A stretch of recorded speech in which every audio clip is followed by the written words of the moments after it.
It was dangerous. The tension between them is about to explode. Don't click away now. Asterisk, asterisk. The night sky stretched beyond the jet windows. Rain sat rigid, clutching her tablet. Sung-yoon looked unfairly composed, dark slacks hugging his thighs, open collar revealing tattoo edges. Even at 30,000 feet, he exuded control. Dominance. Are you always this tense on planes? He asked. I'm not tense, just focused. Focused? You've read the same page for 10 minutes. And you keep crossing and uncrossing your legs. Before she could reply, the plane jolted. Her tablet slipped. Without thinking, Sung-yoon pulled her toward him. She was pressed against his chest. Solid warmth. Hard muscle. The turbulence rattled and his arm tightened, his other hand splaying across her lower back. You're okay, he murmured near her ear. I've got you. She felt his breath, hot and deliberate. His hair fell forward, brushing her shoulder. His thumb stroked her back in slow circles. You can let go now, she whispered, though she didn't move. Can I? His lips were so close to her throat. When the plane steadied, he released her slowly, his fingers brushing her wrist where her pulse hammered. You don't like giving up control, do you? I don't like being someone's weakness. He studied her, tucking hair behind his ear. Maybe strength isn't about control, Rain. Maybe it's about who you trust enough to lose it with. Who you trust enough to let take you apart. Her breath hitched. No man had ever spoken like that. With depth. With promise. She turned to the window, heart racing, but she could still feel him watching, feel the ghost of his hands. Wait until you see what happens next, because everything is about to change. Stay with me, asterisk, asterisk. Jeju Island shimmered beneath golden light. From her balcony, Rain stared at volcanic landscape and endless sea. Behind her, a knock sounded. Sung-yoon stood in the doorway. No suit jacket. Just a white shirt unbuttoned at the collar, revealing ink. Hair loose, falling past his shoulders. You skipped dinner, he said softly. I wasn't hungry. A lie. He stepped closer. Then why does your voice shake like you're starving? His eyes dropped to her mouth, then lower, lingering on the rapid rise and fall of her chest. You shouldn't say things like that. Maybe I am. Maybe I'm doing more than flirting. Maybe I'm imagining what you look like when you come.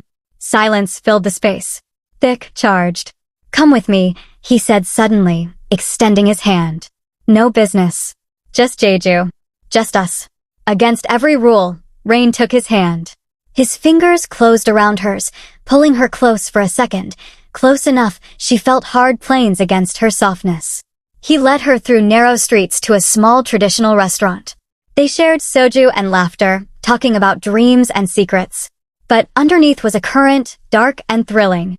I used to think money could fix everything, Sung-yoon said, eyes tracing her lips, her throat. But it can't buy peace or connection or the way you look at me right now. Like you want to devour me as much as I want to devour you.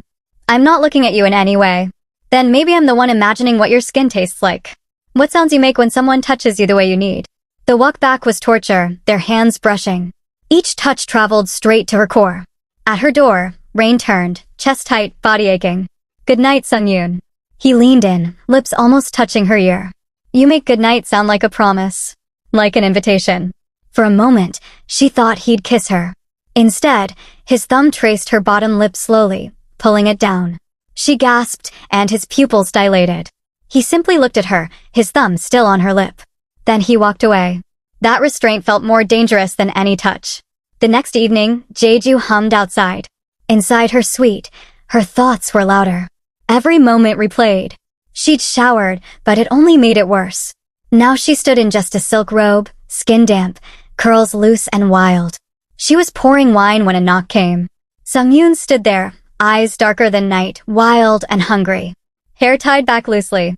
He looked at her, taking in the robe, her bare legs, wet hair. His jaw clenched. You've been avoiding me. I've been working, she replied, clutching the robe closed.